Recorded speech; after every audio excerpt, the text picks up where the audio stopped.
Good day mga kalapatids. So for today's video ay update tayo sa mga wires natin. So may painakay na tayo dito sa mga pauwi natin ng escape mga kalapatids. So malalaki na. So lahat nagpisaan na, pati yung kay Pilay, pati 3952. Bali yun nandito mga kalapatids sa kaliwa.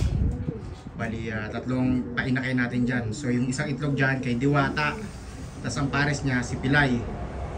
So tingnan natin yung inakay niya mga kalapatids. So bali dito mga kalapatids, tatlo yung inakay dito. Kapipisa lang yung huli. So bali tatlo dyan. Tatlo yung inakay dyan mga kalapatids. Ayun, nasa dulo yung isa. Hindi natin masyadong kita. Ayun. Yan, tatlo yan. Tapos dito kay Tiny, ayan, dalawa na. Dalawa na rin inakay dito mga kalapatids. Ayan. Tapos dito sa taas, ayan, malaki na. Yung anak ng dalawang grizzle natin mga kalapatids. Ayan, ayan. Ayan.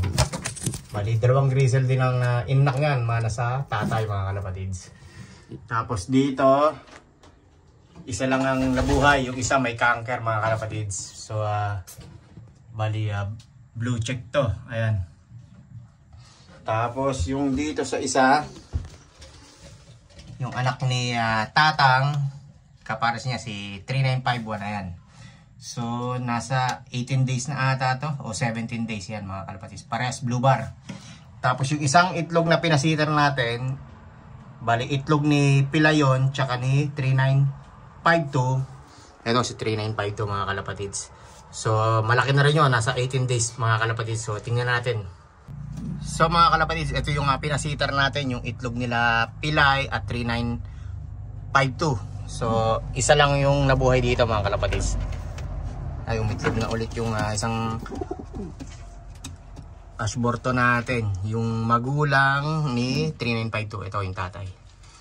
Ayan, bali red check yung nilabas, manakay Pilay mga kalapatids. Ayan. So tatanggalin natin itong itlog na to. Maraming mga nag-itlogan na. So tinatanggalan natin yung mga itlog mga kalapatids. Ayan, bali 18 days na ata to o 17 days. So pinasitar natin yan mga kalapatids. Tapos dito nga pala sa loop natin mga kalapatids, bali nagdagdag tayo ng isang section. So bali ang plano ko dito sa section na to, bali cock section to mga kalapatids. Tapos dito sa lumang loop natin, yung gitna, magiging gitna, ito bali young bird section yan mga kalapatids. Tapos dito yung hen section natin. So ang gagawin ko dito ay lalagyan ko ng sliding door dito. So tagusan yan hanggang doon sa young bird section tsaka sa hen section. Tapos magagawa tayo ng pinto dito banda mga kalapatids. Tapos yung garden shed natin dito natin ilalagay. So katabi lang din. So bali total na ata to yung isang hen section natin, bali 1.5 meters doon yung haba, tas dito 2.2, tas ito 1.8. So bali nasa, di ako nagkakamali, nasa 5.5 meters na mga kalapatids yung haba ng loop natin. 5.5 meters by 2.2 meters. Tapos yung taas niya nasa 2.1 ata o 2.2 rin. So nagdagdag tayo para hindi tayo nahihirapan sa pagpaluplay. Kasi magpapaluplay tayo, separate yung hen or yung cock ang mauuna mga kalapatids. Hindi natin pinagsasabay na yon.